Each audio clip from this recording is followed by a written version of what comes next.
Donc, en effet, je suis Patrice Tribault, je suis conservateur du patrimoine pour les archives de l'État.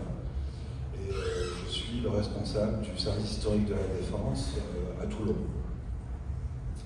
Donc, j'ai choisi de vous présenter, donc, dans un premier temps, le service historique de la Défense dans ses grandes missions et ses différentes qualités. Et puis, ensuite, je zoomerai sur les sources généalogiques, très abondantes, très riches, conservées au service historique de la Défense, dans les échelons, on va dire, des régions, mais également en administration centrale, notamment à Vincennes. Et je terminerai sur les projets actuels qui peuvent vous concerner de près ou de loin, ainsi que votre lectorat. Donc le service historique de la Défense est le service d'archives et de bibliothèque du ministère des Armées. Donc c'est le lieu de conservation des archives des départements ministériels, de l'ensemble des secrétariats d'État aux militaires et aux armées, donc depuis l'Ancien Régime. Et ce service est dépositaire donc, de ressources extrêmement riches qui font du service historique de la Défense le service d'archives le plus doté en volume de patrimoine archivistique conservé en France, loin devant les archives nationales, loin devant les archives diplomatiques. Effectivement, il y a là une masse documentaire, patrimoniale, archivistique, du patrimoine de tradition et de la symbolique qui s'est cumulé les siècles durant et qui s'est répartie au fil de l'histoire administrative du service sur un ensemble de sites qui maillent l'ensemble du territoire national. Et ça, c'est une des particularités de notre service. Donc ces ressources sont très variées. Donc c'est 450 km linéaires d'archives, ce qui est tout à fait considérable. Pour vous donner un ordre de grandeur, les archives nationales, c'est environ 330 km linéaires d'archives. Donc c'est près de 20 millions de photographies aujourd'hui, 50 000 cartes des plans, des documents de grande valeur, des documents de la petite histoire, de moindre valeur, mais tout aussi intéressants pour la communauté des historiens. Donc le service historique de la Défense est un service à compétence nationale. Donc son cadre juridique lui permet d'exécuter une mission de service public pour le compte du pouvoir exécutif, par la délégation du pouvoir exécutif. Et donc nous avons une mission de collecte, de conservation des archives produites par le ministère des Armées et ses administrations antérieures. Donc le service historique de la Défense, et c'est important de le préciser, est de création récente dans sa structure, dans son dimensionnement juridique. Il a été créé donc, par un décret présidentiel de 2005, et ce décret présidentiel, ce décret du président de la République, a permis de regrouper sous une même appellation, dans une même entité, l'ensemble des services historiques, alors épars, et qui étaient compétents, chacun en ce qui les concerne, pour les différentes armées. Donc le service historique de l'armée de terre pour l'armée de terre, le service historique de la marine pour la marine, la royale puis la marine nationale, le service des archives de la gendarmerie nationale, etc. Et donc le regroupement de ces sites a donné naissance à un service à compétence nationale avec effectivement des différences de culture interne, des différences en termes de dotation, et des différences en termes de développement aussi informatique, avec des niveaux de transition numérique, et on sait à quel point le numérique est important pour la généalogie, donc avec des niveaux de transition numérique bien différents selon les sites et selon les législations d'archives. Aujourd'hui, le service historique de la Défense se compose de 4 centres. Donc, le centre historique des archives, on appelle le CHA en interne, et il est ici à Vincennes. Le centre du réseau territorial, avec une très forte dominante marine, qui se compose de 5 sites qui correspondent aux 5 grands ports arsenaux de France, donc Cherbourg, Brest, Lorient, Rochefort et Toulon. Ainsi que Caen et Le Blanc, avec Caen, le centre des archives des victimes de guerre et des conflits contemporains, et le blanc pour le service des archives de la gendarmerie nationale. Un autre centre dépend du service historique de la Défense, c'est le centre des archives de l'armement et du personnel civil, extrêmement important pour la connaissance des systèmes d'armes, de l'ensemble des armes utilisées par les armées françaises depuis l'Ancien Régime. Le centre des archives de l'armement et du personnel civil conserve à peu près 130 km linéaires d'archives. Donc on y réalise un archivage de type industriel avec un balai de Fenwick qui archive sur des rayonnages de grande hauteur les archives, la documentation, notamment produite par la Direction générale de l'armement. Et enfin, le centre des archives du personnel militaire à Pau, qui est l'ancien BECAM du ministère de la Défense. Et ce centre des archives du personnel militaire est implanté à Pau.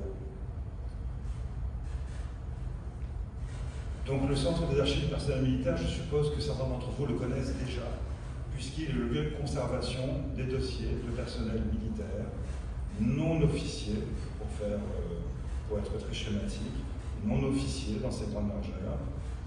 Et c'est un gisement d'archives extrêmement important, 120 km linéaires d'archives, des dizaines de milliers de demandes de recherche qui sont orientées vers le centre des archives du personnel militaire de Pau, et près de 100 agents exercent leurs fonctions dans ce qui est l'un des plus grands bâtiments militaires de France, que vous voyez ici en bas à droite, qui est la caserne Bernadotte, qui a été construite par Napoléon et qui est aujourd'hui, par sa dimension, près de 450 mètres de long, le plus grand bâtiment militaire de France.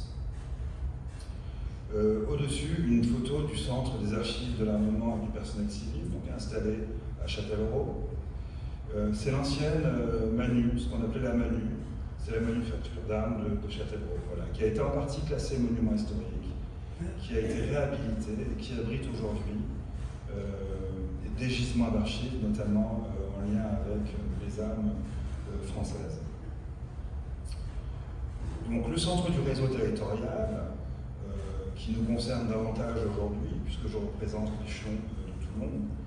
Donc il est installé dans les grands ports arsenaux, ce qu'on appelle les grands ports arsenaux de France. C'est les grands ports militaires par tradition. Donc de haut en bas, ou du nord au sud, on y trouve Cherbourg, donc installé dans la caserne de l'abbaye. On y trouve Brest, bien sûr, dans l'immeuble Surcouf. On y trouve Lorient.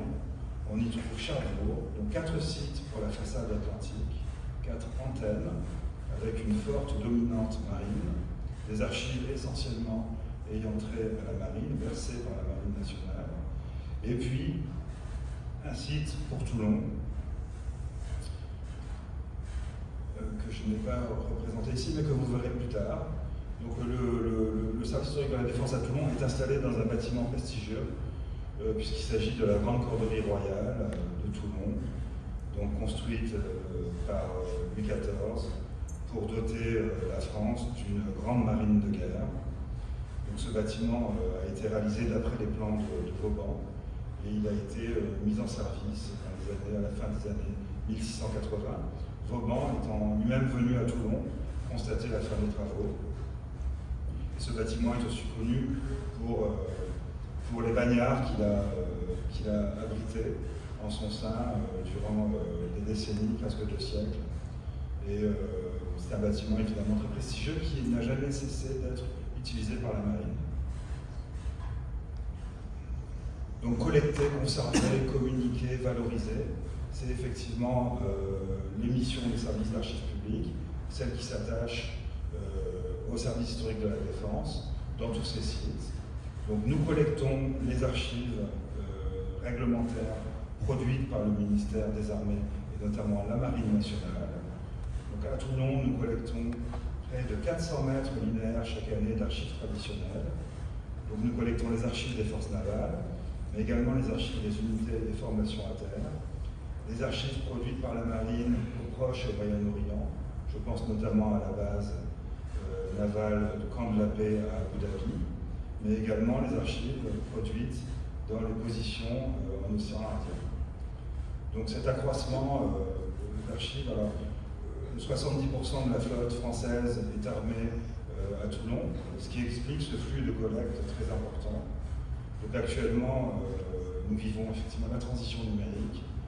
Donc l'archivage électronique se déploie, notamment grâce à une plateforme d'archivage électronique qui est mise en œuvre par le ministère des Armées, qui s'appelle Archipel, et qui a été ouverte en production cette année. Donc c'est donc tout récent.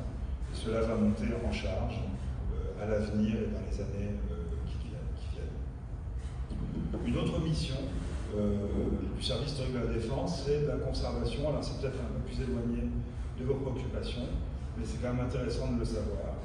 Le service historique de la défense a une dimension mémorielle très importante, et donc il administre le patrimoine de tradition et la symbolique de défense des unités, de l'ensemble des unités et formations du ministère des Armées. Donc nous administrons la symbolique des régiments fermés ou dissous, des unités dissoutes ou vivantes. Et donc à Toulon, nous gérons environ 6000 objets de patrimoine de tradition. Donc, vous voyez, ça donne un service d'archives assez composite, assez hybride dans ses missions. Et donc c'est tout le patrimoine de tradition qui est déposé sur les navires de guerre de la Marine nationale. Je pense par exemple à la frégate Courbet, qui est une frégate de premier rang, sur laquelle on peut voir dans la coursive principale l'épée funéraire de l'amiral Courbet. On peut y trouver aussi des pièces d'archives et entrer à la généalogie de l'amiral Courbet. On peut y trouver ses distinctions honorifiques. Et ceci relie des unités contemporaines de la marine avec son histoire passée. Donc c'est une fonction aussi extrêmement intéressante. Ici, vous pouvez voir la salle des emblèmes qui est située au château de Vincennes, qui avait été voulu par Napoléon. Et donc cette salle recueille l'ensemble des fanions, des unités, des régiments, des armées fermées de l'armée française.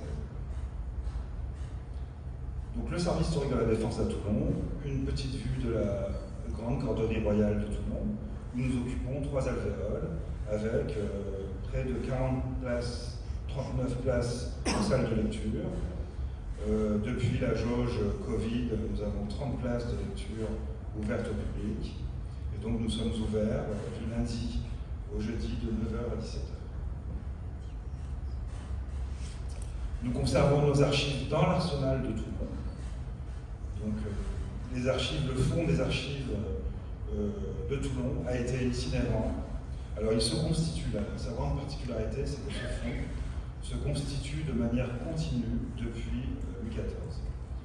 Depuis qu'il y a une correspondance entre le ministre de la Marine, à savoir Louvois, et les intendants des ports que Louis XIV avait installés dans les grands ports de France, cette correspondance, qui a fait l'objet d'une reliure et qui a été conservée à Paris, s'est doublée d'une correspondance dans les ports qui s'est constituée sans interruption jusqu'à nos jours, enjambant l'ensemble des régimes que la France a connus, l'ensemble des régimes politiques. Donc si bien qu'aujourd'hui nous conservons un fonds de 22 km linéaires d'archives, ce qui est tout à fait considérable. C'est le plus important dépôt d'archives de la marine française en volume en France, loin devant les archives centrales de la marine, qui sont en volumétrie moins importante. Mais cette continuité absolument incroyable, donc, du siècle de Louis XIV jusqu'à nos jours, est vraiment l'une des particularités de nos fonds conservés à Toulon. Et c'est une singularité aussi, si l'on compare avec Brest, dont les archives ont été très abîmées par les bombardements de la Seconde Guerre mondiale. Et cette bonne conservation des archives de Toulon, on le doit à ma prédécesseuse, qui a eu la lumineuse idée de faire déménager le fonds en 1941 dans l'abbaye du Toronnet, où les archives ont passé la plus grande partie de la Seconde Guerre mondiale à l'abri des regards. Donc, un autre dépôt d'archives dans l'arsenal de Toulon. Donc, nous avons 2 dépôts d'archives. Celui-ci conserve les archives anciennes, celles qui vous intéressent, j'imagine, au premier lieu. Et ici, la salle de lecture de Vincennes. Donc, nous organisons régulièrement des expositions. Nous tentons de valoriser au mieux ces archives qui nous sont confiées, ce patrimoine national qui nous est confié. Et donc, les archives de la Marine française ont trouvé leur organisation au XIXe siècle. C'est dans la seconde moitié du XIXe siècle que les archivistes ont commencé à réfléchir sur l'organisation des archives de la Marine. Donc il y a eu des ébauches de cadres de classement pour classer au mieux les papiers produits par la Marine depuis l'Ancien Régime. Donc ce cadre de classement, le cadre de classement des archives de la Marine dans les ports de France, s'est cristallisé dans les années 20 avec Charles Brébant, un grand archiviste français, qui a été responsable au début du XXe siècle des archives de la Marine française.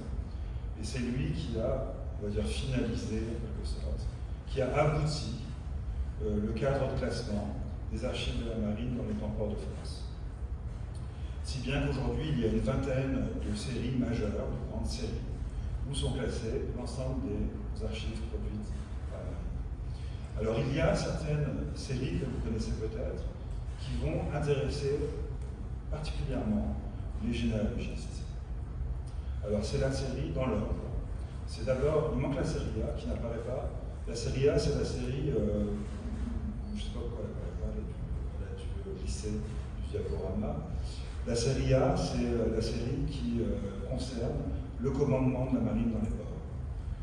Alors c'est moins généalogique qu'administratif. Donc on peut y trouver des informations importantes sur des carrières de marins, notamment des officiers généraux. Mais la première série du cadre de classement des archives de la Marine qui est intéressant pour vous, c'est la série C. Ce sont les forces navales, c'est les archives, on va dire, dures, de la vie des bâtiments de guerre armés à Toulon depuis le XVIIIe siècle.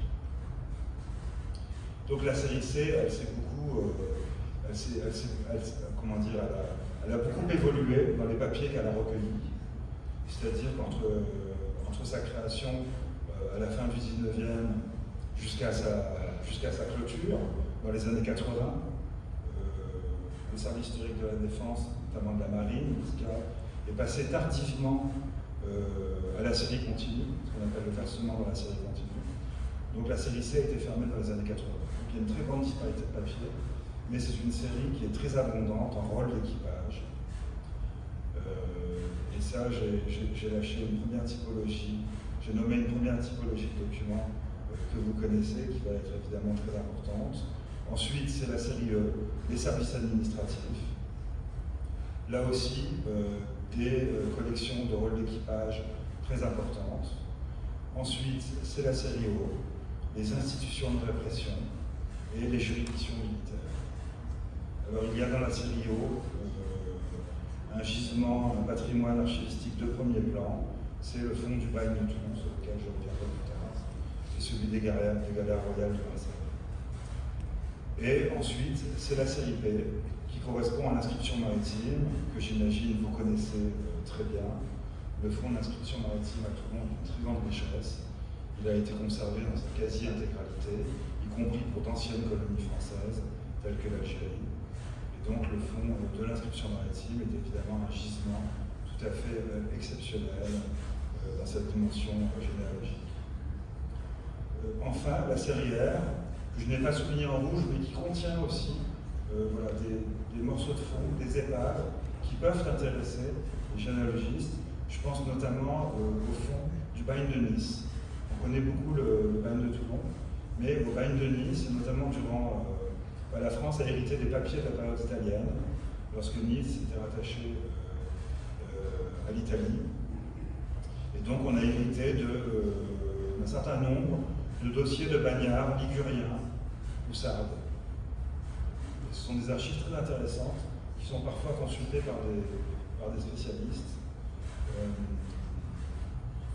Voilà, donc très globalement, les sources généalogiques des fonds marines du service historique de la Défense s'incarnent dans deux typologies de documents. D'une part, les registres matricules et ensuite les rôles. Donc les registres matricules c'est vraiment l'un des gisements particulièrement abondants dans les archives des ports de France.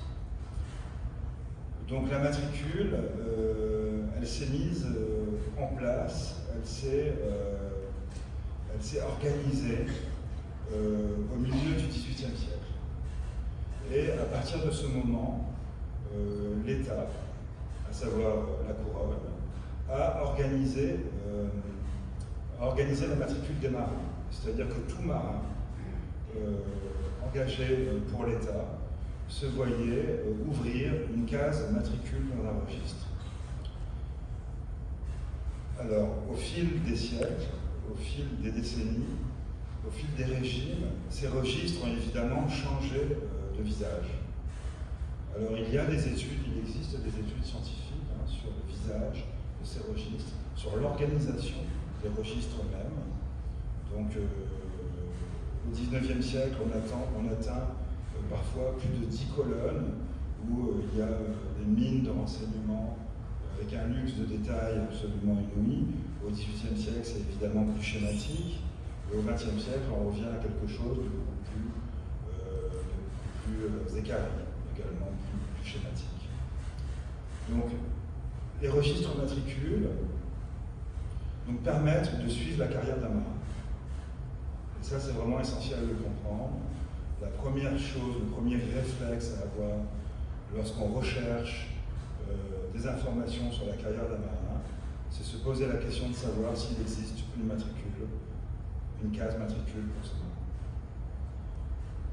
marin. Donc pour cela, il faut disposer du nom, du numéro matricule, là, évidemment c'est idéal, et au moins la date d'inscription et le port d'immatriculation. Alors à Toulon, on instruit plus de 1000 demandes de recherche par an.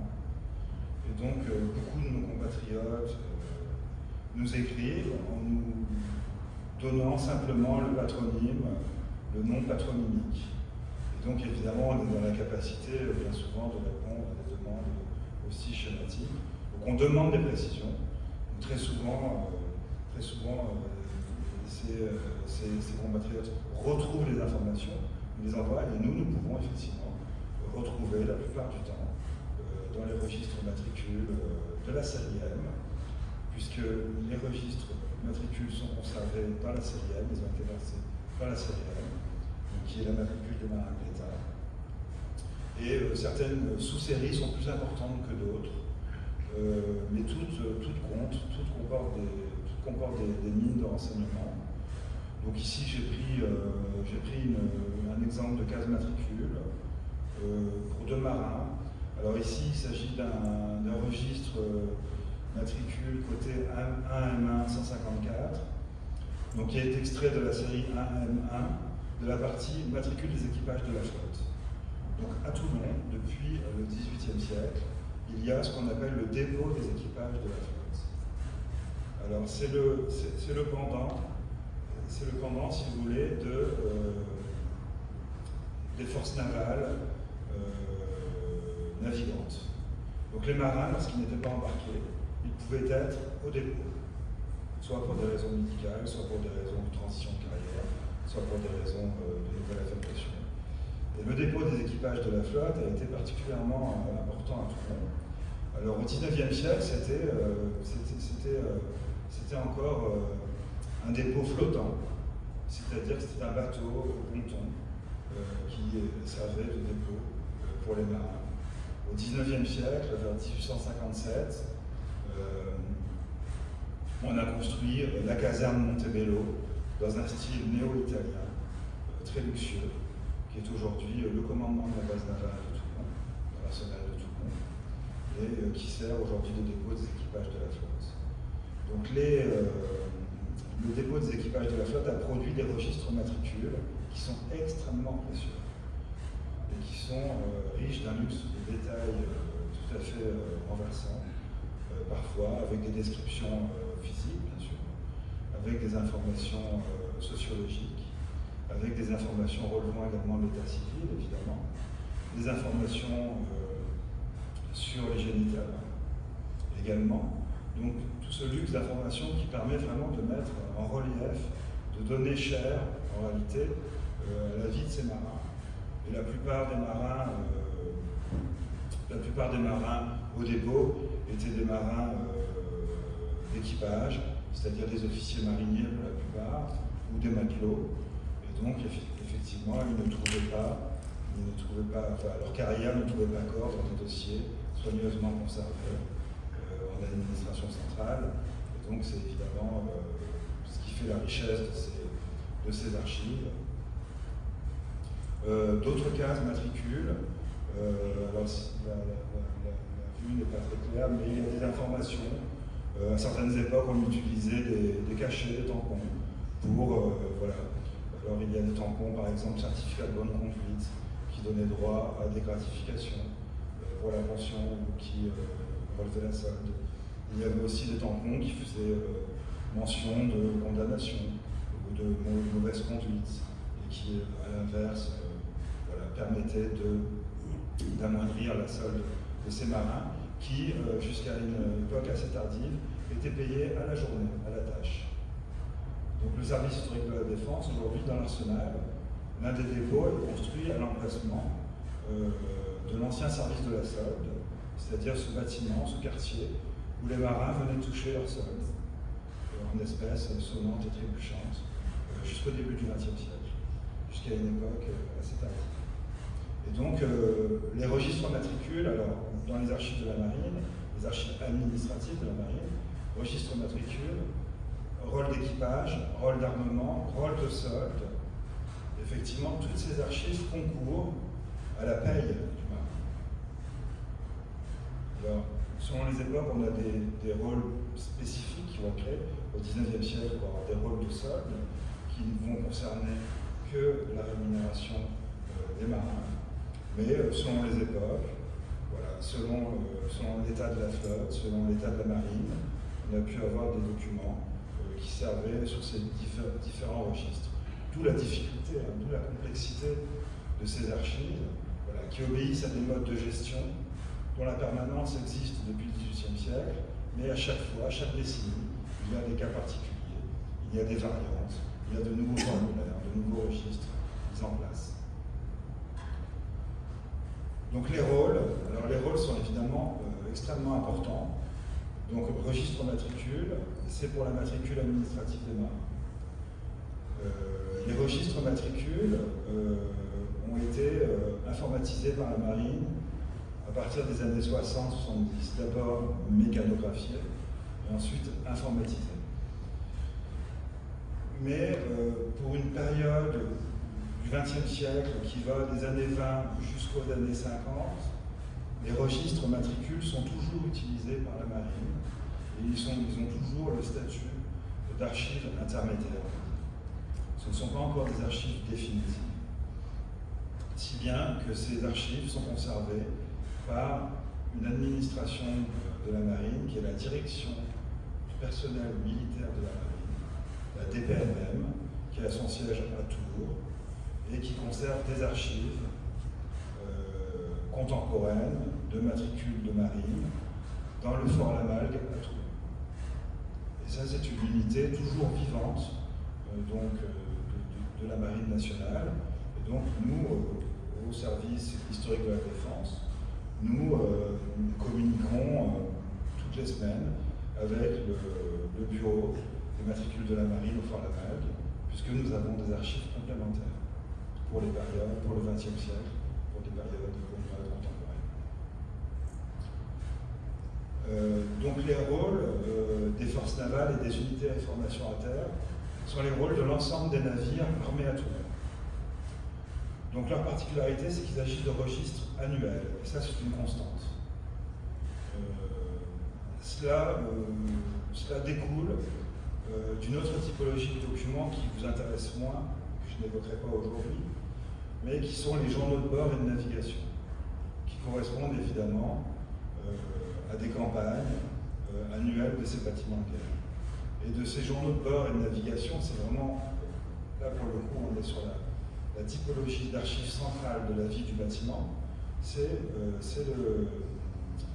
le journal de navigation et le journal de bord. Ça, c'est vraiment central. Après, les rôles sont des archives de gestion administrative. Donc les rôles d'équipage, ils donnent la photographie pour une année de l'équipage embarqué à bord du navire. Donc ça, c'est tout à fait extraordinaire.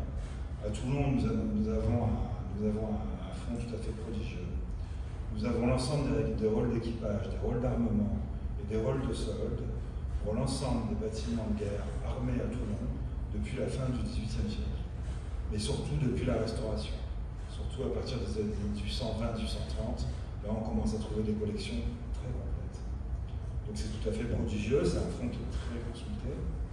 Ce sont des registres qui sont très lourds à manipuler, pour la plus grande joie des collègues du service.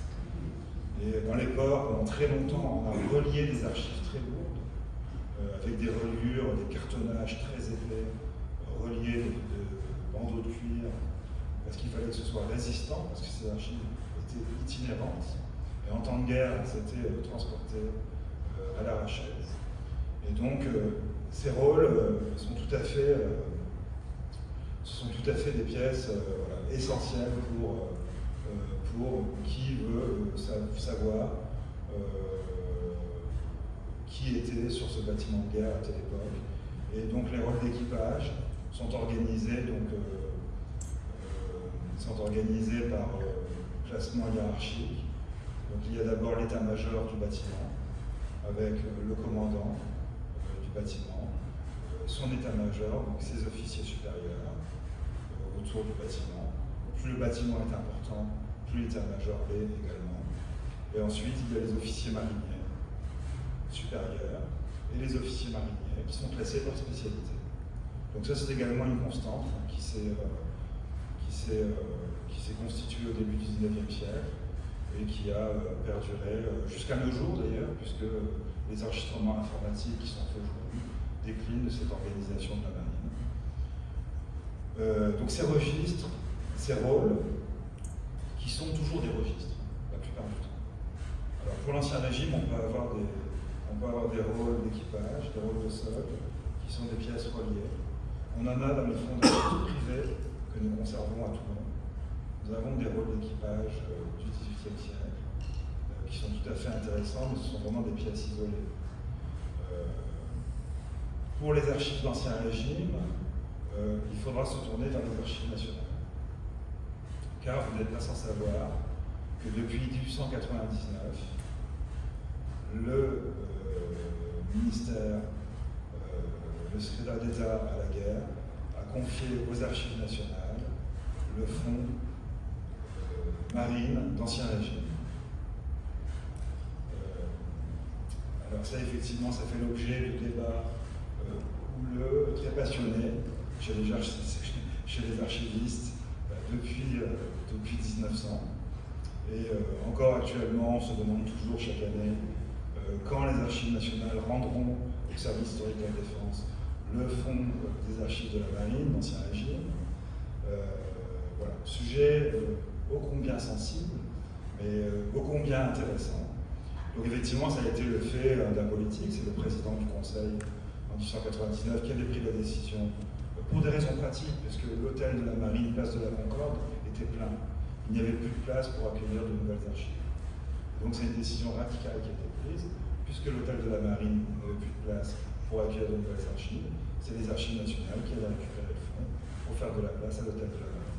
Voilà, une raison très pratico-pratique qui a eu des conséquences assez considérables. Alors, à la nuance près, que les archives nationales ont rendu au service historique de la défense les archives qui vont de la Révolution française à la Restauration. Voilà, il y a une sorte de deal qui s'organise. Et donc, dans les archives d'Ancien Régime aux archives nationales, on trouve des rôles d'équipage et des rôles de solde pour le XVIIIe, de manière vraiment tout à fait exceptionnelle pour le XVIIe, ça n'existait quasiment pas. Et donc, voilà, c'est complémentaire. Sachez que pour le XVIIIe siècle, il faut quand même toujours s'intéresser au fonds marine des archives nationales, qui est communicable donc à l'hôtel de Soubise, enfin, dans le quadrilatère du Marais, au 40. C'est ça que je cherchais, au 40, des archives nationales. Donc voilà, les rôles d'équipage, les rôles de solde, des pièces tout à fait importantes, tout à fait exceptionnelles. Ici quelques exemples. Un rôle d'équipage des années 20, je crois. C'est celui du croiseur cuirassé Ernest Renan. Voilà, il y a les exercices 1922 ici, c'est coté en 2 E7 1980. On a aujourd'hui pour la série E, avec les autres divisions, avec les autres ports de France, on a un tableau Excel qui nous permet, qui est extrêmement pratique, qui sera transformé en un instrument de recherche dans la salle des inventaires virtuels que va développer le service historique de la Défense. Mais pour le moment, c'est un tableau Excel que nous utilisons. Il y a plusieurs dizaines de milliers de rôles qui sont classés dans ces tableaux. C'est un travail qui a été fait dans les années, début des années 2000, 90-2000. Et donc c'est extrêmement pratique puisque ça permet par nombre de bâtiments de guerre de retrouver très rapidement l'endroit où sont conservés ces rôles. Parce que selon les époques, la règle voulait que le bâtiment désarmé verse ses archives dans le port de désarmement. À certaines époques, on a fait des regroupements de l'ensemble des archives d'un même bâtiment de guerre dans un port de France. Là, la règle aujourd'hui, c'est que le bâtiment qui désarme, le bâtiment de guerre qui désarme tout le monde, je pense par exemple à un désarmement très récent, qui est le bâtiment de commandement et de ravitaillement VAR, qui a plus de 40 ans d'années de service, qui a été désarmé cette année, a versé ses archives, donc le service historique de la Défense, à tout le monde, puisque ce bâtiment a été désarmé à tout le monde. Encore un exemple de rôle d'équipage. Donc pour des unités ou des formations qui peuvent avoir une action à terre. Alors ici, il s'agit d'une flottille amphibie. Oui, parce que la marine a des troupes de marine, elle a une infanterie de marine, il y a également une artillerie de marine, pour lesquelles les archives sont plus difficilement appréhensibles. Elles existent dans différentes sous-séries. Mais effectivement, quand on se dit je vais rechercher la carrière d'un marin, alors si c'est un fusilier marin, si c'est un marin des troupes de marine, il se peut effectivement que sa case matricule ne soit pas dans les registres auxquels on s'attendrait. Et il se peut qu'on trouve des informations dans des rôles d'équipage qui ne sont pas ceux qu'on attendrait non plus. Donc ici j'ai pris un exemple pour la période de décolonisation de l'Indochine. C'est un rôle d'équipage qui est annuel, et ici on voit qu'il est directement relié au service de la SOC.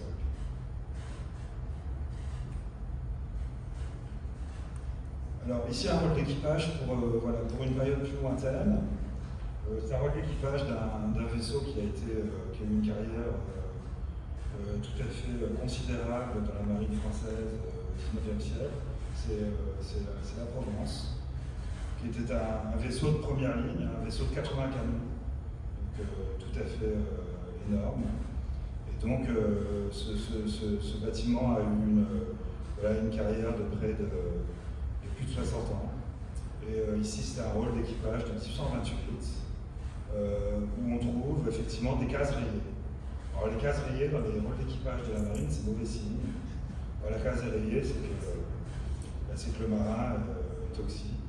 Et là, en l'occurrence, alors en 1828, la Provence mouillait dans les eaux méditerranéennes, enfin croisait dans les eaux méditerranéennes, puisque la France était engagée en soutien à la Grèce. Et donc, c'est la guerre de Grèce, et la France avait soutenu les Grecs, et donc elle avait envoyé une escadre, et la Provence en faisait partie. Il y a eu des combats assez âpres au large de la Grèce, et la Provence a subi des dommages. Mais elle s'est trouvée victorieuse, et il y a sans doute eu des marins blessés à bord, puisqu'ici on est 6 mois à peu près les combats, et 6 mois après les combats que la Provence a menés. Et donc effectivement, il y a une mention avec une croix qui explique que le marin est décédé, que l'acte de décès a été transmis au bureau militaire, donc à Toulon.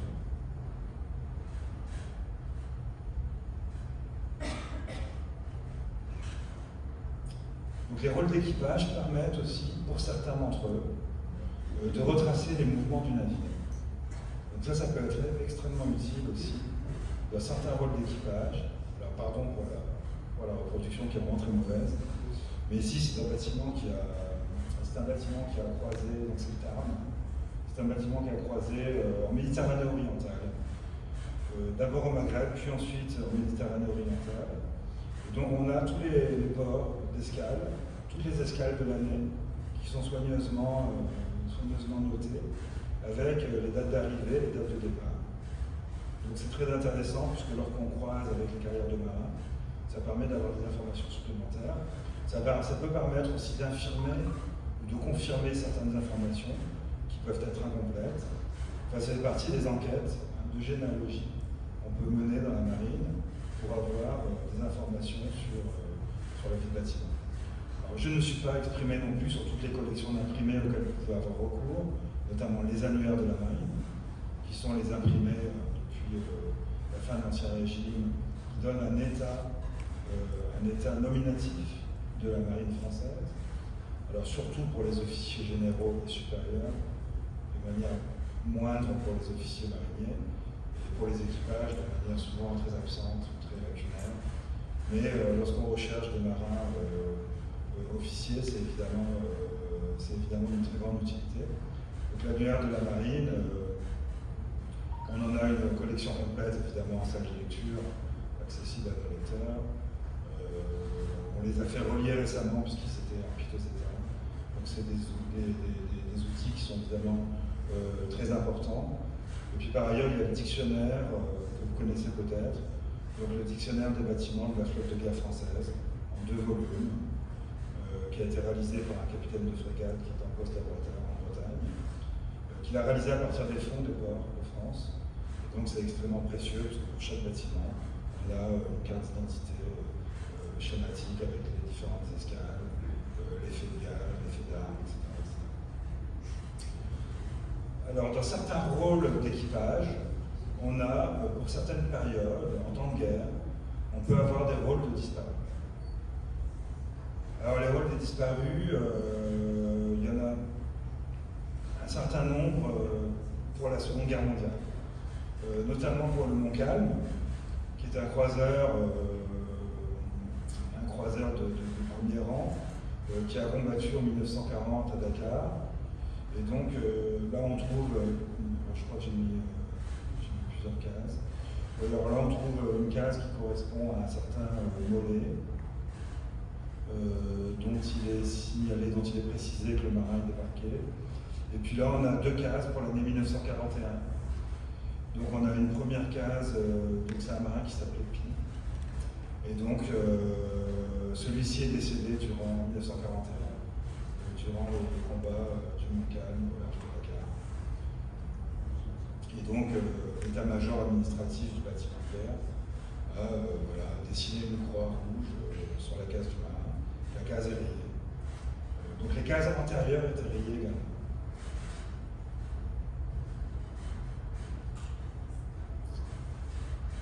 Alors voilà pour les typologies de documents.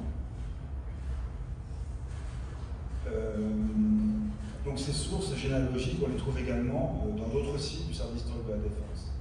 À Vincennes, bien sûr, avec les archives centrales de la marine, et notamment une série qu'on ne peut pas passer sous silence ici lorsqu'on s'intéresse à la généalogie dans la marine nationale. C'est la série CC6, la sous-série CC6, dans la série WC, qui est le personnel, donc archives centrales de la marine à Vincennes. Donc on conserve l'ensemble des dossiers de personnel, des dossiers individuels des officiers de marine, jusqu'à nos jours. Donc de la fin du XVIIIe, transition avec le Fonds marine des archives nationales, puis au service historique de la Défense, ces gisements, donc conservés jusqu'à nos jours. Donc c'est extrêmement pratique quand vous travaillez sur un dossier de marine. Vous pouvez, si le dossier est communicable, bien sûr, vous pouvez vous faire communiquer ce dossier de personnel officier. Et les dossiers de personnel officier supérieurs et généraux sont extrêmement bien constitués. Ils sont riches, fournis de renseignements. Sur les époques, c'était effectivement extrêmement détaillé. Actuellement, on rend hommage, notamment à Toulon, au commandant Philippe Taillez, qui a terminé capitaine de vaisseau dans la marine dans les années 80. Ça a été ni plus ni moins que l'un des inventeurs de la plongée sous-marine contemporaine, avec le commandant Cousteau. Et donc, travaillé sur une exposition qu'on a présentée pour les Journées européennes du patrimoine. On s'est fait communiquer le dossier de Philippe Taillez par Vincennes. Effectivement, c'est très riche, c'est vraiment la source la plus fiable. C'est la source la plus fiable, c'est celle qu'il faut privilégier pour la biographie.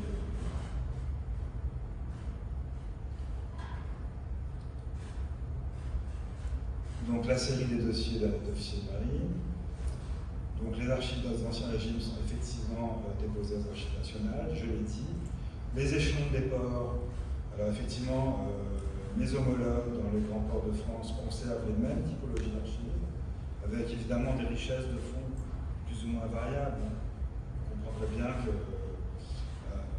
entre Lorient et Cherbourg, qui conservent entre 5 et 7 km linéaires d'archives, et Toulon qui en a 22, on n'a pas les mêmes gisements, on n'a pas accès aux mêmes sources.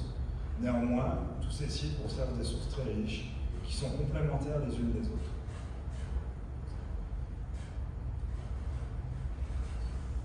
Donc les rôles et contrôles généraux par unité, les journaux de bord, bien sûr, qui sont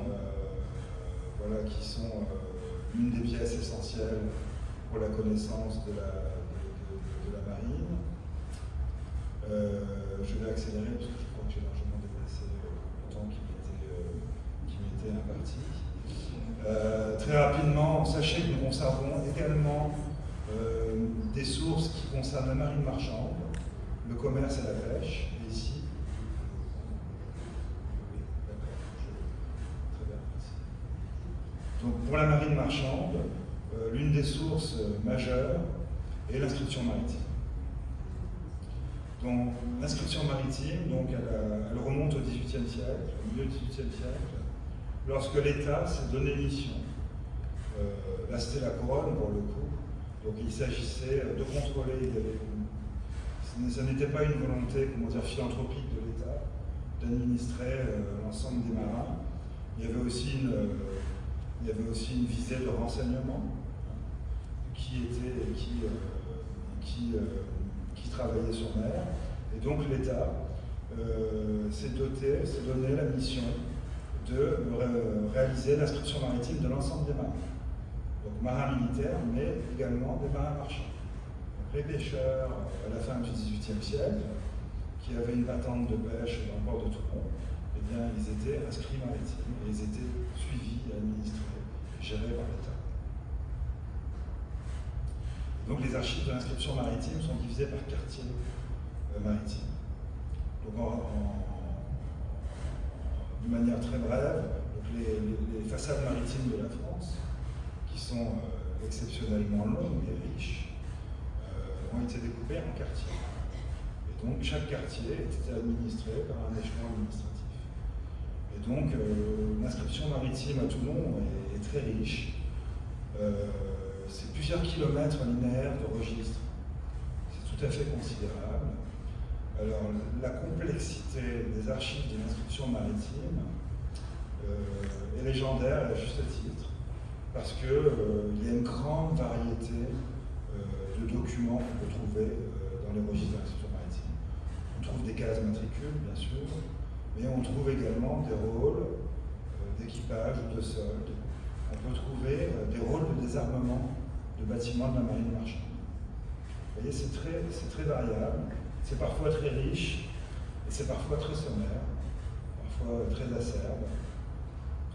Donc la particularité de Toulon, c'est qu'au service historique de la Défense, nous avons noué un partenariat avec les archives territoriales de Corse pour déposer les registres de l'inscription maritime de Corse dans les archives départementales de la Corse depuis plus de 20 ans maintenant.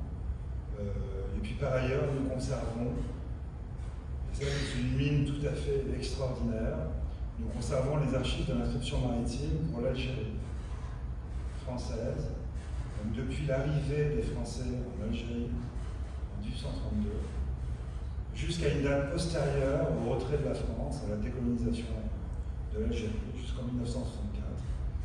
Et ce fonds de l'inscription maritime, il est évidemment évidemment très consulté, il est aussi très convoité, parce qu'il complète, si vous voulez, il donne à imaginer, il donne à voir un état civil qui n'existait pas en Algérie. Et donc il participe de la construction hypothétique post-historique d'un état civil de l'Algérie française. Alors on travaille également avec une association qui fait un travail tout à fait extraordinaire, qui est l'association Algérie, Maroc, Tunisie, que vous connaissez peut-être. Et donc il fait un travail tout à fait louable, voilà, et qui utilise ces archives en particulier, pas seulement, mais en particulier, parce que toutes les archives de l'inscription maritime pour le sud de la France intéressent l'association GALT, et c'est vrai que les archives des quartiers de l'Algérie sont tout à fait exceptionnelles. Donc, une autre source généalogique, très brièvement, concerne les ouvriers des arsenaux. Donc, effectivement, depuis l'Ancien Régime, dans chaque port arsenal de France, et surtout Brest, Rochefort et Toulon, et dans les autres également, on a constitué des livrets d'ouvriers, des dossiers d'ouvriers. Et ces dossiers d'ouvriers, qui ne sont pas évidemment des marins militaires, mais qui sont des ouvriers civils, mais qui étaient administrés par la marine, peuvent se voir conserver un dossier dans la CIG. C'est très lacunaire, mais ça peut être une source intéressante pour qui recherche une personne en lien avec l'histoire industrielle de la marine. Et enfin, un fonds aussi tout à fait exceptionnel, donc qui intéresse des générations et des générations de Français durant 2 siècles. C'est le fonds des Galères royales de Marseille et du Vanuatu. Donc c'est cette institution absolument, absolument déroutante avec nos yeux contemporains, mais qui était évidemment tout à fait essentielle pour la marche à l'époque de l'administration et de la justice royale, puis impériale et républicaine. C'est ce fonds qui se compose de 2 grandes parties. D'abord le fonds des Galères royales. Alors, les Galères royales de Marseille, donc elles ont été, comme vous le savez, instituées sous Louis XIV, qui avait envoyé à Marseille l'un de ses proches, le marquis de Seignelay, qui a eu pour mission, après que Louis XIV soit lui-même entré à cheval de Marseille, et dont il avait fait tomber les remparts, il avait fait tirer le canon, il était devant ses troupes, il avait fait tirer le canon sur les remparts de Marseille. Et donc peu de temps après, il a envoyé le marquis de Seignelay, qui a pris possession, carrément, de tout le vieux port, on va dire, à l'époque, et qui a fait creuser des bassins de radeaux pour y construire des galères. Et là, effectivement, a commencé une nouvelle histoire pour Marseille, et une nouvelle histoire administrative pour le service historique de la défense à Toulon aujourd'hui, avec les archives administratives des galères royales. Les galères royales étaient alimentées par des forçats qui étaient enchaînés, d'abord condamnés évidemment par des juridictions, sur tout le territoire français, et ces forçats étaient envoyés aux galères à Marseille. Et donc, évidemment, c'est le début de l'histoire de cette chaîne que des générations de Français ont vu passer devant chez eux, dans les villages, etc. Et ça terrorisait, l'historiographie est très claire sur ce point, ça terrorisait les gens de voir cette chaîne, et puis ces condamnés qui portaient vraiment le sceau de la justice sur leur visage. Beaucoup mouraient assez peu de temps après leur condamnation. Et donc cette institution a permis effectivement à la marine française de devenir au début du XVIIIe siècle l'une des plus importantes marines d'Europe, avec les marines anglaises et les marines hollandaises. Et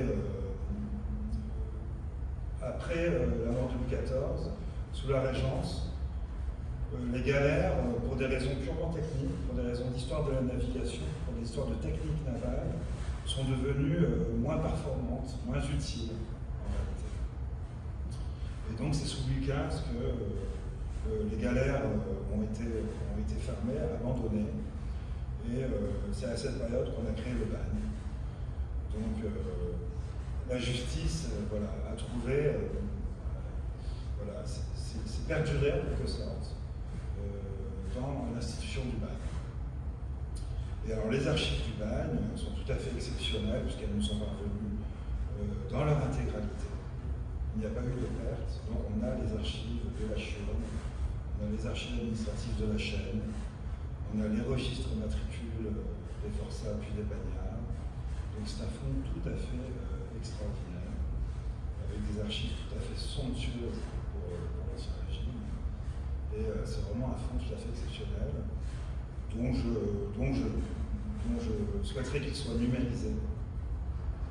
Donc la numérisation de ce fonds fait l'objet de débats chez les archivistes, ou a fait l'objet de débats. Maintenant, il est acquis que ce fonds devrait être numérisé. Parce qu'effectivement, il peut être un peu gênant de se trouver un ancêtre bagnard ou condamné aux galères. Mais effectivement, pour des questions de respect, alors effectivement, là on est loin, on est sur des périodes qui nous éloignent de la réglementation de la loi sur les archives de France de 2008, mais pour des raisons de respect de la vie privée, pour des raisons de respect de l'histoire des familles, effectivement, il avait été ajourné cette numérisation. Alors cela dit, la numérisation du bagne, compte tenu de l'importance de ce fonds, ça nécessite d'avoir un marché, ça nécessite des moyens qu'on n'avons pas forcément, puisqu'il y a des priorités qui ne sont pas forcément, qui vont pas forcément en ce sens. Mais il faudrait, ce serait vraiment très important que ce fonds soit numérisé et accessible en ligne, sans limite. Alors dans le fond du bagne, ce qui est tout à fait intéressant, c'est qu'on trouve aussi, pour certaines périodes, des archives qui ont lieu avec la diplomatie française. Et puis, on trouve des registres de barbaresque pour le XVIIe siècle, ça c'est tout à fait extraordinaire. Les registres de barbaresque, donc ces bâtiments qui étaient pris par la marine française, qui étaient coulés, mais dont les marins étaient récupérés et enchaînés aux galères ou au bagne plus tard. Et donc on a des registres de barbaresque turcs, par exemple. Et c'est tout à fait aussi des sources tout à fait exceptionnelles pour l'Ancien Régime. Il faudrait vraiment ce fonds soit numérisé. Tout comme le fonds de l'instruction maritime, ça fait partie de mes deux priorités pour le service. C'est numériser effectivement le fonds du bagne, des galères royales de Marseille, le document des galères royales de Marseille, et puis le fonds de l'inscription maritime, qui a aussi évidemment vocation à être numérisé et mis en ligne. Donc voilà, des registres matricules de forçats. Alors pour le 19e siècle, un bagnard célèbre qu'on cite toujours, dont on conserve la case matricule, c'est Vidocq. Voilà, 2 fois évadé du bagne, qui après sa seconde évasion est devenu une sorte de mythe chez les prisonniers. Et puis il est devenu ensuite chef de la police. On connaît son histoire, donc on a la case matricule, et sur une de ces cases, il est mentionné évadé.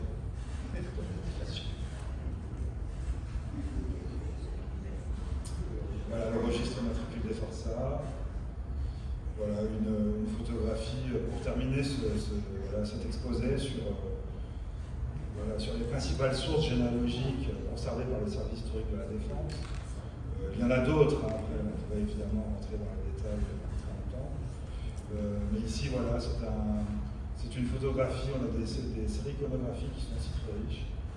Et ce sont des photographies qui incarnent la réalité de cette marine. On voit vivre dans les registres matricules, dans les rôles d'équipage, dans les rôles d'armement, dans les rôles de solde, et qui s'incarnent de manière tout à fait singulière dans des photographies qui figent l'armement d'un navire à une époque.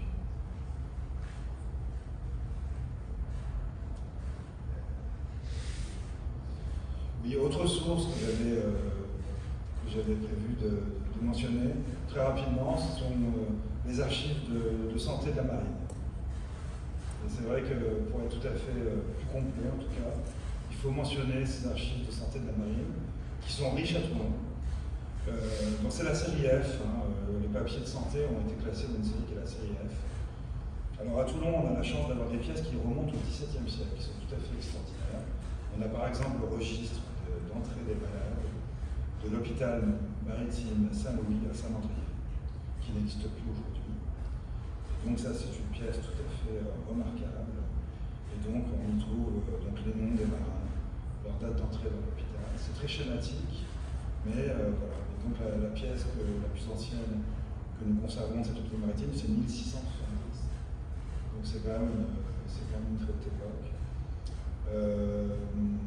Et donc les archives de santé sont les archives du Conseil de santé de la marine, qui est une institution qui présidait les questions de marine, les questions sanitaires pour la marine.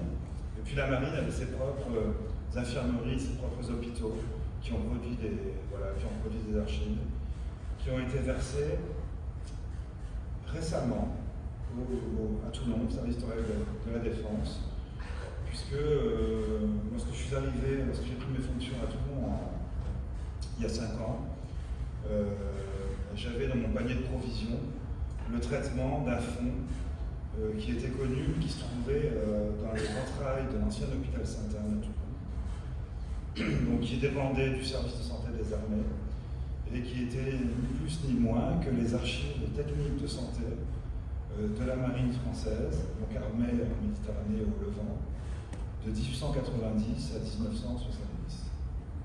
Donc un siècle d'archives nominatives, des infirmeries de bord, des infirmeries des bâtiments de guerre et des unités à terre.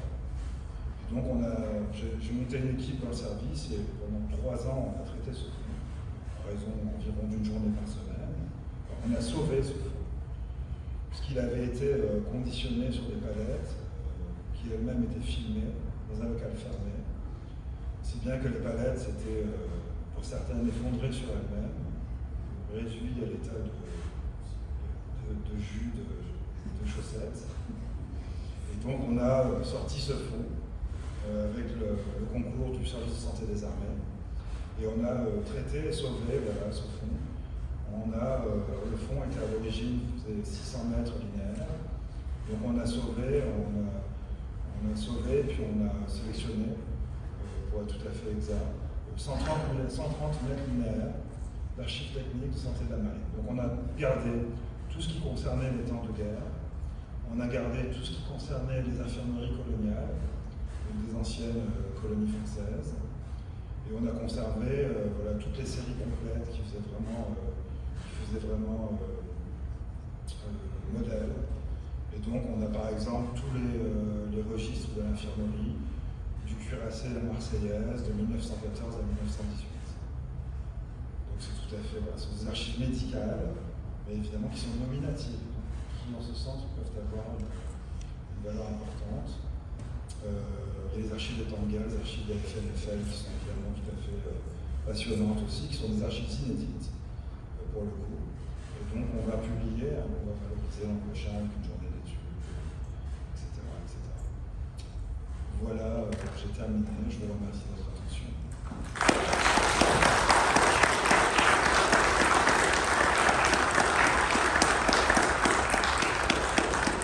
Merci M.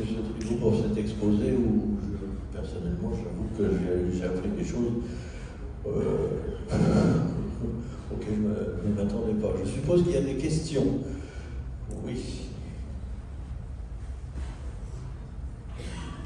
Merci beaucoup, monsieur.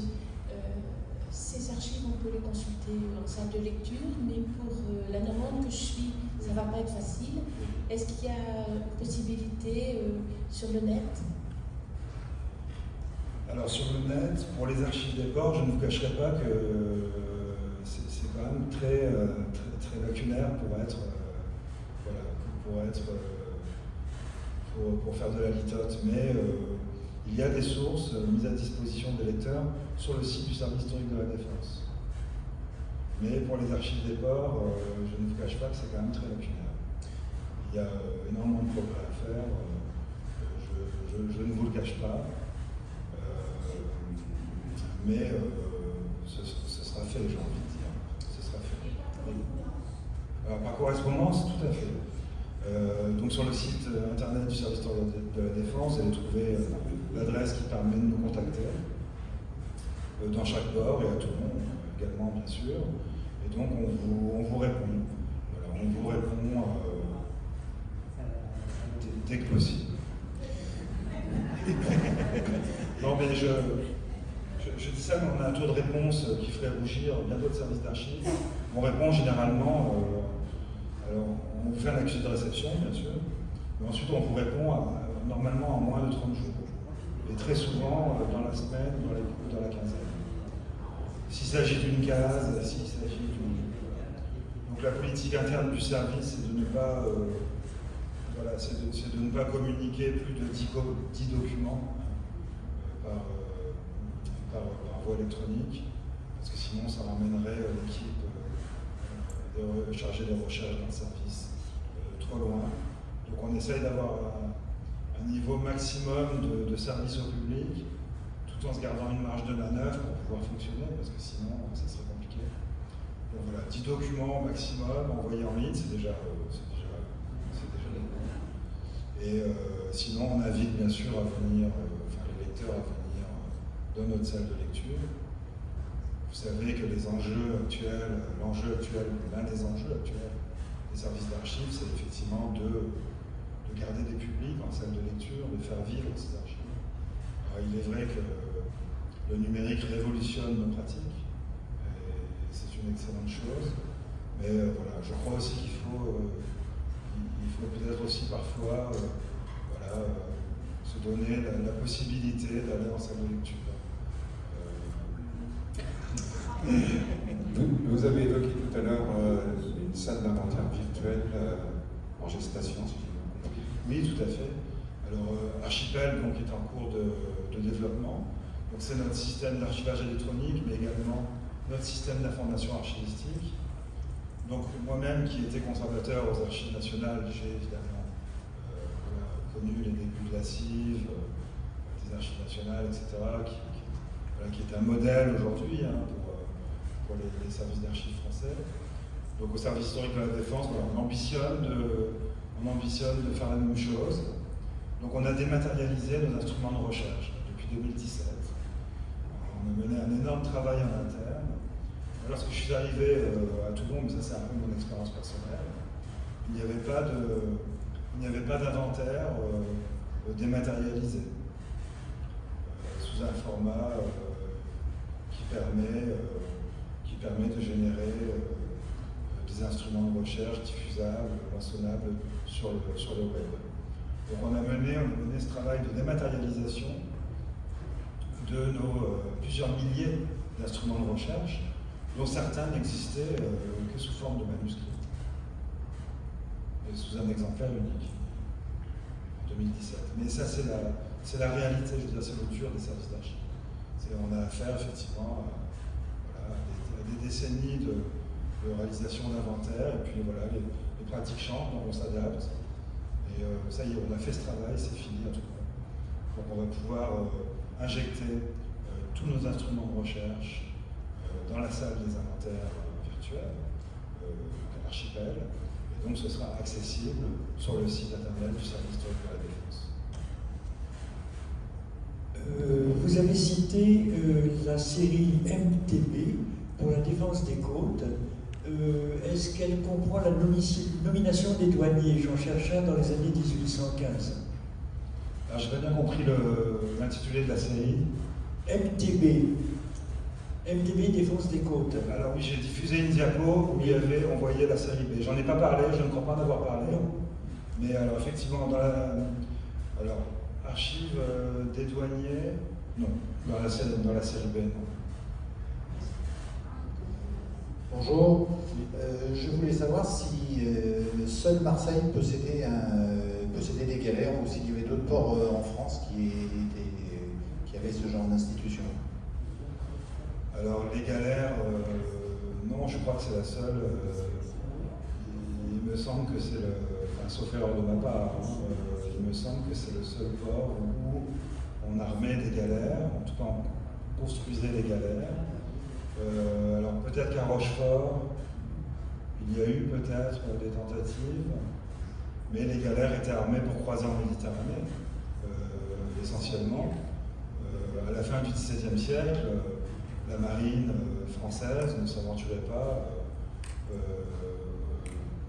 lointainement sur l'Atlantique. Ce n'est qu'au XVIIIe siècle, ce n'est que sous Louis XV, que la marine française s'est étendue sur l'ensemble de la planète, surtout au XIXe siècle. C'est Toulon qui est vraiment le fer de Marseille, pardon, qui est le fer de lance de cette institution des galères.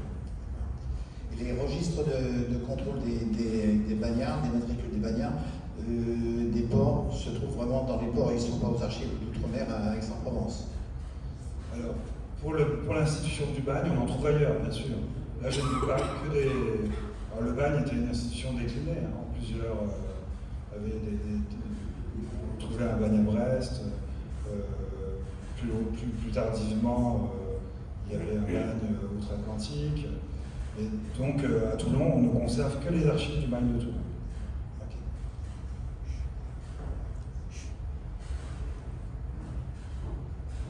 Ce qui est déjà considérable. Bonjour, j'aurais voulu savoir, compte tenu de la beauté à la fois de l'écriture et du support papier, qui était chargé d'écrire et comment ça pouvait être conservé à bord des bateaux pour que ça revienne à nous en un tel état de conservation. Alors jusqu'à une organisation administrative plus sophistiquée de la marine vers 1850, il y avait l'institution des officiers de plume. Donc les officiers de plume, à côté des officiers de guerre, comme son nom l'indique, étaient des plumitifs. Et donc, il noircissait les registres, et il faisait noircir ces registres par des aides de camp. Ces officiers disposaient d'un état-major, mais effectivement, les officiers de plume garantissaient l'administration de la marine royale.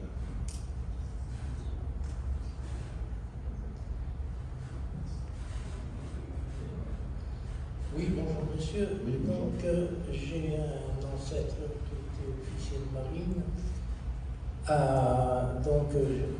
J'ai fait des recherches et il a un dossier mais à Vincennes. Et à Vincennes, à l'époque, il y a une dizaine d'années, on m'a dit il faut venir à Vincennes, etc. Est-ce que maintenant ces dossiers sont numérisés? Est-ce qu'on peut au moins avoir des copies de ces campagnes? Parce que je sais qu'il est allé en Nouvelle-Calédonie, en Indochine, etc. Alors l'accès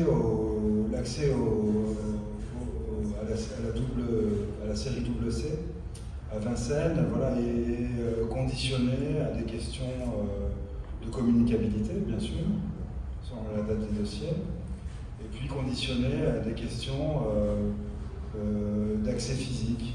Et donc ces séries et ces sous-séries ne sont pas numérisées, pas complètement numérisées. Certains dossiers ont pu être numérisés. Donc là, le mieux, le plus sûr est de se mettre en relation avec Vincennes via le site internet. Et donc le département des publics vous répondra sur ce qu'il en est, sur l'accès à telle ou telle pièce.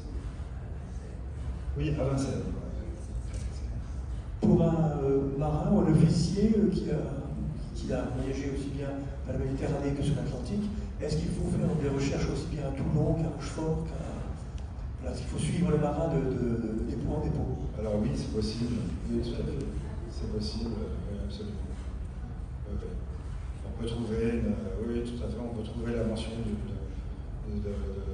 d'un marin dans un rôle d'équipage conservé à Brest et à Toulon et à Rochefort. C'est tout à fait possible.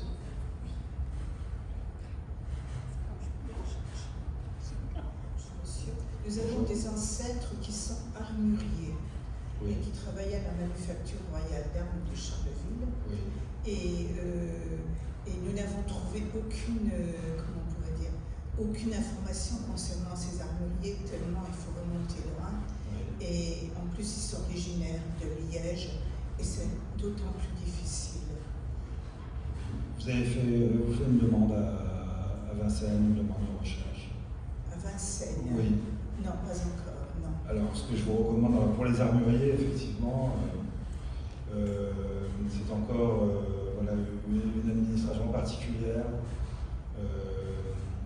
Mais je vous recommande d'écrire à Vincennes via le site internet du service historique de la Défense et posez-leur la question. Alors pour les artilleurs de marine, pour les munitions de marine, pour le canonnage, effectivement il y a des séries spécifiques dans lesquelles on peut trouver des informations. Mais commencez par Vincennes, qui éventuellement, en fonction des renseignements que vous leur donnerez, pourra voilà, vous orienter vers un site en France. Personnellement, je suis plus intéressée par la Corse, mais la marine non militaire.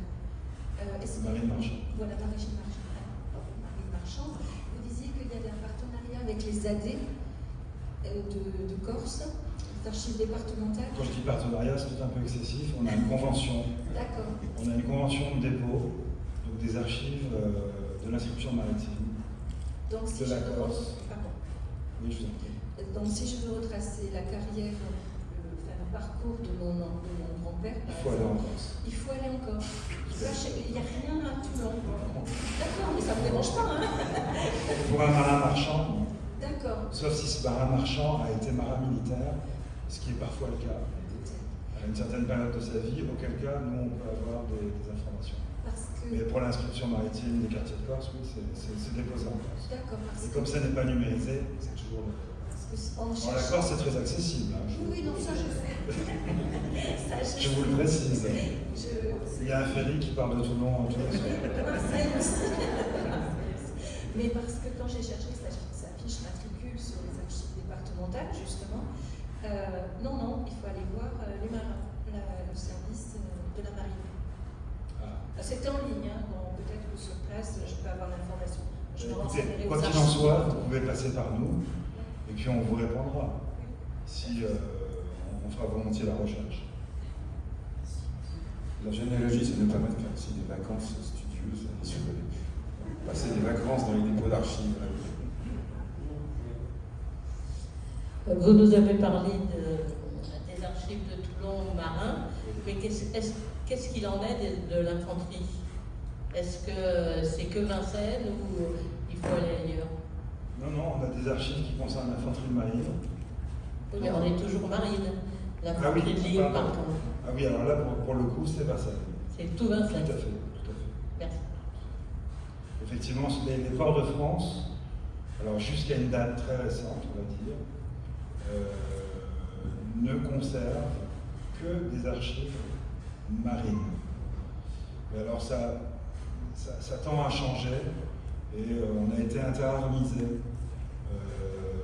depuis les années 2010.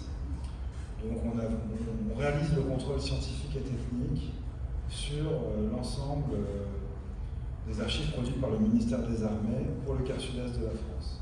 Mais on ne collecte pas l'ensemble de ces archives. Dans une période de transition, à terme, je pense qu'on ira vers notre directrice qui travaille actuellement. Et donc on ira sans doute sur une recomposition des fonds, avec moins de dominante par armée, peut-être plus de polyvalence dans l'organisation des fonds. Et... Bonsoir, enfin bonjour plutôt. Au niveau de la gendarmerie, les dossiers des gendarmes, c'est pareil, moi je suis corse, donc voilà.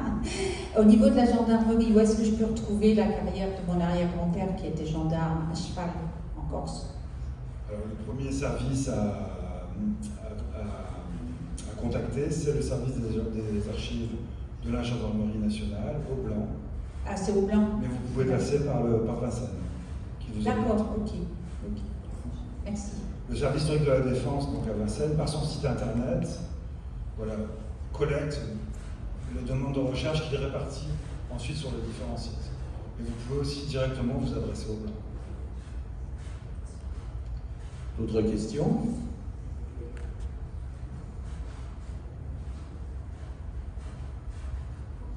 pour les bâtiments, encore une fois, de marine marchande. Donc on peut retrouver leur parcours, les bâtiments. Oui. On peut retrouver le parcours à Toulon, par exemple. Alors pour la marine marchande, parfois, mais pas systématiquement, on peut avoir des archives de gouvernance de ces bateaux dans les registres de l'inscription maritime. Mais ce n'est pas systématique.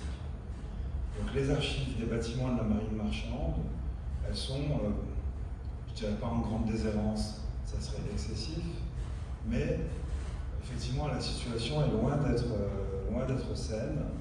Alors il y a une association qui est très importante dans ce domaine, qui est French Lines. Et l'association French Lines conserve des archives définitives, peut vous orienter sur les gisements existants de ces archives produites par les compagnies maritimes, dont certaines sont disparues. Je pense à la compagnie Paquet, les compagnies transatlantiques également, des compagnies d'armement de navires de commerce.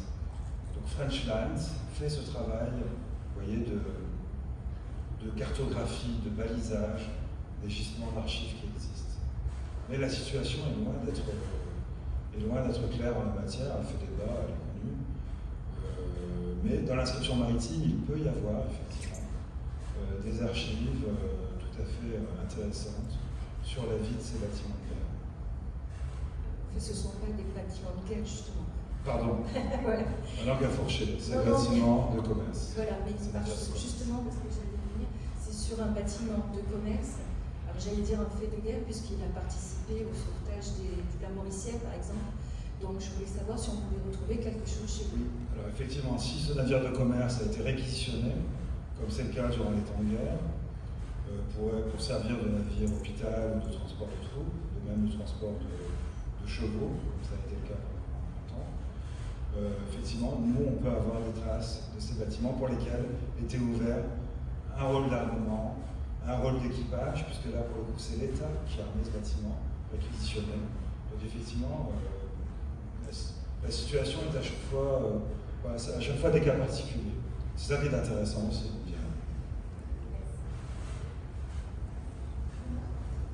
Y a-t-il d'autres questions? Oui.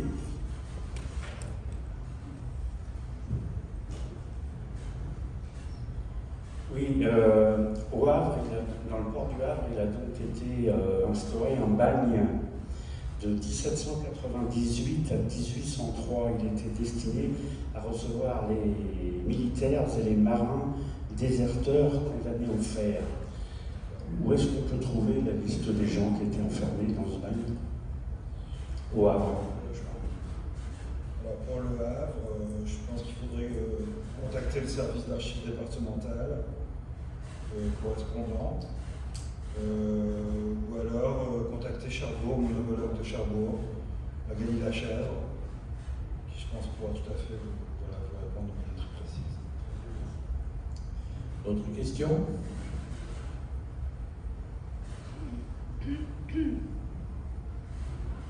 Bien, vous avez rien. Merci à vous.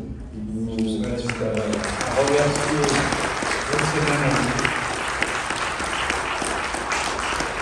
Il nous reste à remercier M.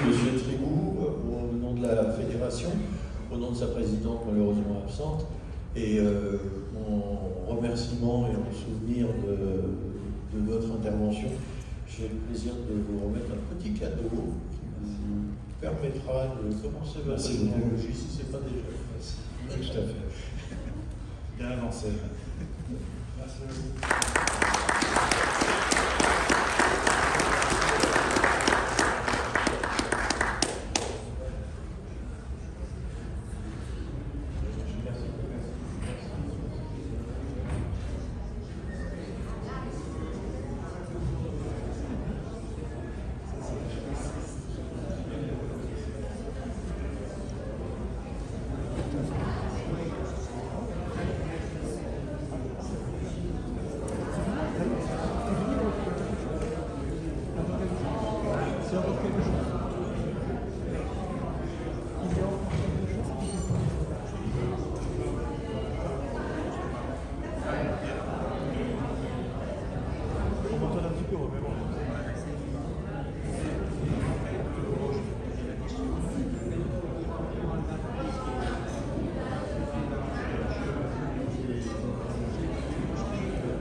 Si vous pouvez rester un tout petit peu, parce que je crois que Jean a des choses à nous dire.